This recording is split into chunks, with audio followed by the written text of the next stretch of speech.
Cerita ini berlatar di Prime Earth dan merupakan bagian dari mega crossover event bertajuk Forever Evil Villains Month.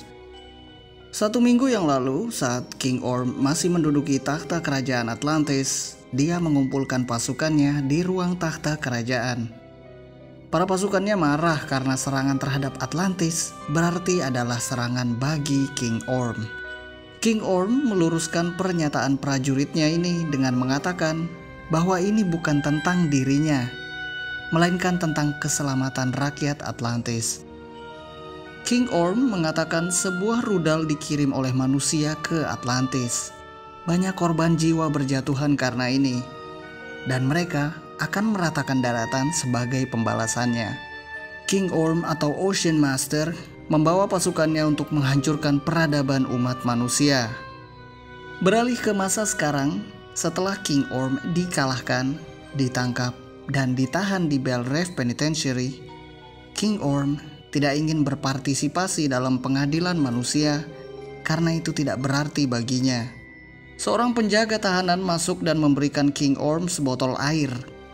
King Orm langsung menghabiskan air ini dengan cepat. Belref Penitentiary tiba-tiba mati lampu dan kehancuran bangunan juga terjadi. Pengacara King Orm tidak menyangka hal ini akan terjadi di sini. Reruntuhan bangunan menimpa pengacara King Orm dan langsung membunuhnya. Sama seperti para tahanan supervillains lainnya, King Orm juga memanfaatkan situasi untuk kabur dari sini. King Orm sudah berada di luar dengan membawa trisula, armor, dan mahkotanya. Di tengah-tengah kegaduhan para tahanan yang kabur, Black Manta terlihat menaiki sebuah helikopter.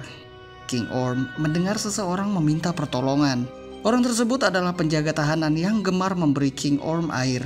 Dia dianiaya oleh para supervillains yang mencoba kabur dari Belref. Si penjaga tahanan meminta tolong kepada King Orm. King Orm bertanya arah menuju ke lautan. Si penjaga tahanan memberitahu arah menuju ke lautan. Namun dia meminta King Orm untuk membantunya sebelum King Orm pulang ke laut. King Orm mengiyakan karena dia tidak ingin membiarkan sang penjaga tahanan menderita. King Orm menutup pernafasan si penjaga tahanan dengan tangannya yang kuat. King Orm membalas budi sang penjaga tahanan dengan membebaskannya dari penderitaannya. Dia lalu berjalan menuju ke lautan. King Orm yang jarang menggunakan kakinya untuk berjalan merasa bahwa jalan kaki adalah kegiatan yang membosankan. Di sebuah warung makan kecil bernama Hank's Diner, terjadi mati listrik dan kehilangan sinyal handphone dan internet. Keadaan akan menjadi lebih buruk lagi. 2 orang supervillains yang baru saja kabur dari Belref merusuh di sini. Mereka menyerang penjaga laki-laki bernama Hank dan berniat untuk melecehkan perempuan bernama Erin. Sebelum mereka melecehkan Erin, King Orm datang dan bertanya arah menuju ke laut. Bukannya memberitahu, kedua supervillains ini malah berniat menyerang King Orm. Supervillain yang berbadan besar menyerang duluan dengan memukul wajah sang raja Atlantis. Namun pukulan kuat tersebut tidak berdampak apa-apa ke tubuh seorang Atlantean. Kedua supervillains terlihat panik. King Orm melempar supervillain yang berbadan besar keluar dari Hank's Diner. King Orm membunuh supervillain yang satunya lagi dengan trisulanya di depan Erin. Setelah itu, King Orm bertanya kepada Erin mengenai arah menuju laut yang langsung dijawab oleh Erin.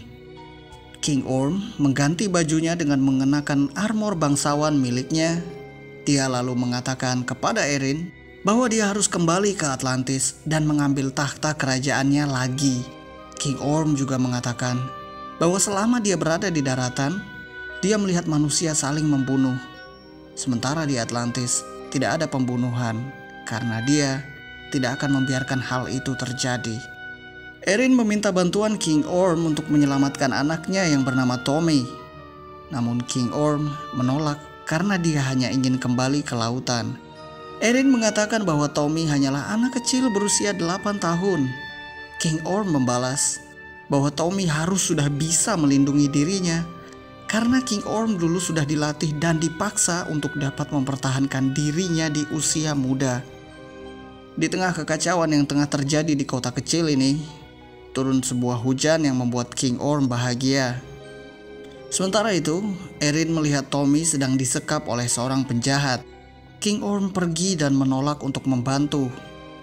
Erin bertanya, manusia macam apa King Orm ini yang tidak membantu orang lain yang sedang kesulitan? King Orm membalas, dia adalah seorang Atlantean, bukan manusia. Erin sedang berjuang untuk mempertahankan harga dirinya serta menyelamatkan anaknya. King Orm berjalan dengan santai menuju ke lautan. King Orm mendengar perjuangan Erin dalam melawan para penjahat. King Orm terlihat masih tidak peduli. King Orm menyebur ke air dan terlihat berenang kembali menuju ke Atlantis. Namun, King Orm kembali ke permukaan dan mengatakan bahwa usia 8 tahun itu terlalu muda untuk dipaksa melindungi dirinya sendiri. King Orm kembali ke daratan untuk menyelamatkan Erin dan Tommy. Dengan begitu maka berakhirlah Villains Month edisi Ocean Master ini. Cek juga cerita-cerita dari komik lainnya di sini. Terima kasih.